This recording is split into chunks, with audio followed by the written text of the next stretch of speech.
అందరికీ నమస్కారం. ఈరోజు విశాఖపట్నం ఎలవేల్పు మనందరం కూడా ఎంతో ఆరాధించే కనకమహాలక్ష్మి వారి యొక్క దర్శనం చేసుకొని ఆ తల్లి ఆశీస్సులు తీసుకోవడం జరిగింది. మరి ఎన్నో ఏళ్ల నిరీక్షణకి ఫలితం రేపు మనం చూడబోతా ఉన్నాం. 5 సంవత్సరాలుగా ఈ రాష్ట్ర ప్రజలు పడిన కష్టాలకి ఇబ్బందులకి అన్నిటి కూడా రేపు ఫలితాల ద్వారా మోసాలు లభించబోతా ఉంది. మొన్న సాయంత్రం అంతా కూడా 1వ తారీఖున ఎగ్జిట్ పోల్స్ అన్నీ కూడా వచ్చాయి. మొత్తం దాదాపు నేషనల్ లెవెల్ సర్వేస్ కానీ లేకపోతే స్టేట్ లెవెల్లో సర్వేస్ కానీ దాదాపు అన్నీ కూడా ఏదో ఒక 4-5 సంస్థలు తప్ప మిగతా అన్ని సంస్థలు కూడా ఏకపక్షంగా ఈ కూటమికే విజయం అని చెప్పని స్పష్టమైన ఎగ్జిట్ పోల్స్ చూడడం జరిగింది.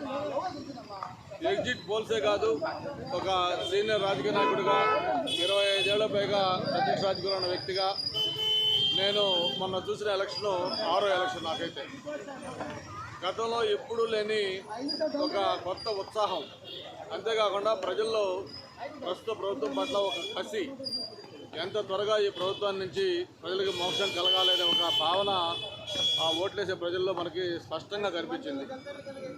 మరి పోస్టల్ బ్యాలెట్స్ కావచ్చు, లేదు పక్క రాష్ట్రాలు తెలంగాణ కానీ లేకపోతే చెన్నై కానీ కర్ణాటక కానీ వేరు వేరు ప్రాంతాల నుంచి బస్సుల్లో ట్రైన్లో ఏలాడుతూ టోల్ గేట్ల దగ్గర ట్రాఫిక్లు జామ్ అయ్యే విధంగా వచ్చిన ప్రజలు కానీ, అంతేకాకుండా పోలింగ్ రోజు మార్నింగ్ 7 గంటలకి పోలింగ్ అయితే 6 గంటల నుంచే క్యూలో నిలబడ్డ తీరు కానీ, వీటన్నిటికి మించి అత్యధిక పోలింగ్ శాతం 81.6% పోలింగ్ శాతం కానీ, ఇవన్నీ కూడా ప్రజల యొక్క నాడికి ఒక ఇండికేటర్స్గా ఉన్నాయి. మరి తప్పకుండా ఏదైతే రేపు ఉదయం కౌంటింగ్ స్టార్ట్ అవుతుందో ఆ ఫలితాల్లో మనం ఏదైతే ఎగ్జిట్ పోల్స్ చెప్పారో ఆ పోల్స్ కూడా మించిపోయే విధంగా ఫలితాలు ఏకపక్షంగా రాబోతూ ఉన్నాయి. ముఖ్యంగా చంద్రబాబు నాయుడు గారు నాయకత్వంలో, అలాగే పవన్ కళ్యాణ్ గారు, భారతీయ జనతా పార్టీ ముగ్గురు కలిపి కూటమిగా ఏర్పడ్డారు. ఈ కూటమి ఘన విజయం సాధించబోతా ఉంది. మళ్ళీ చంద్రబాబు నాయుడు గారి నాయకత్వంలో ఈ రాష్ట్రానికి పూర్వవైభవం రాబోతూ ఉంది.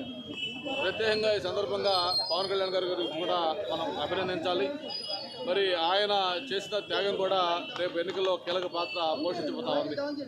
ముఖ్యంగా చంద్రబాబు నాయుడు గారు లాంటి ఒక సీనియర్ నాయకుడు, ఆయన యొక్క అనుభవం, ఆయన గతంలో ముఖ్యమంత్రిగా పనిచేసిన తీరు, ఇవన్నీ కూడా ప్రజలు మళ్ళీ కోరుకోవడంతో రేపు జరిగే ఫలితాల్లో ఏకపక్షంగా కూటమి విజయం సాధించబోతుందని చెప్పి కూడా తెలియజేసుకుంటూ, మరి ఇక్కడ విశాఖపట్నం పార్లమెంట్లో 7 అసెంబ్లీ కాన్స్టిట్యూషన్లో 7కు 7 కూడా తెలుగుదేశం పార్టీ అలాగే కూటమి అభ్యర్థులు కలబోతూ ఉన్నారు. అలాగే ఎంపీ కూడా భారీ మెజార్టీతో కలబోతూ ఉన్నారు. విశాఖపట్నం మొత్తం కూడా స్వీప్ చేయబోతుందని చెప్పి కూడా మనం చేస్తూ ఉన్నాడు. ఆ తల్లి ఆశీస్సులు మనందరిపైన ఉండాలని మరొక్కసారి కోరుకుంటూ విశాఖపట్నానికి ఉజ్వలమైన భవిష్యత్తు కొత్త ప్రభుత్వం ఉంటుందని చెప్పి కూడా ఆశిస్తా ఉన్నాం.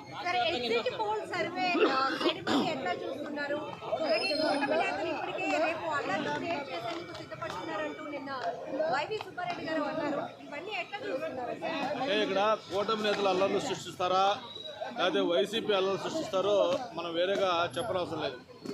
మొన్న ఏదైతే ఈరోజు ప్రభుత్వంలో అన్నీ తానే వ్యవహరిస్తున్న సజ్జల రామకృష్ణారెడ్డి గారు మాట్లాడిన మాటలు చూశారు.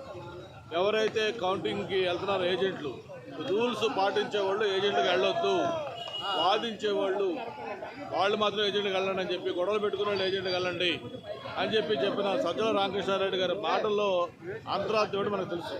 కాబట్టి వాళ్ళకి ఎలాగూ గవర్నమెంట్ రావట్లేదు, ఎలక్షన్లో ఘోరంగా ఓడిపోతూ ఉన్నాం కాబట్టి ఏదో ఒక విధంగా అల్లర్లు సృష్టించే సరే ఈ ఎన్నికల్లో ప్రశాంతంగా సాగకుండా ఉండాలని వాళ్ళ ప్రయత్నం మనం ఆల్రెడీ చూసాం. ఒక ఎమ్మెల్యే, సాక్షాత్తు ఎమ్మెల్యే పల్నాడులో పిన్నెల రామకృష్ణారెడ్డి గారు ఈవీఎంని ఎలా బూత్లోకి వెళ్ళి ధ్వంసం చేశాడో జనరల్గా మన ఇంతకుముందు చూసేవాళ్ళు, వాళ్ళు అనుచరులు చేసేవాళ్ళు. అటువంటిది ప్రభుత్వంలో డైరెక్ట్గా పరితెగించి ఎమ్మెల్యే స్వయంగా ఈవీఎంని ధ్వంసం చేసిన విషయం కూడా మనం చూసాం. కాబట్టి ఎలక్షన్ కమిషన్ కూడా స్పష్టంగా ఆదేశాలు ఇచ్చింది. ఎవరైనా గొడవలు సృష్టించాలని ప్రయత్నం చేస్తే ఏ మాత్రం కూడా ఆలోచించకుండా వెంటనే అరెస్ట్ చేస్తారని కూడా చెప్పిన నేపథ్యం కూడా గుర్తుపెట్టుకోవాలని కూడా తెలియజేస్తా ఉన్నాం. సంబంధించి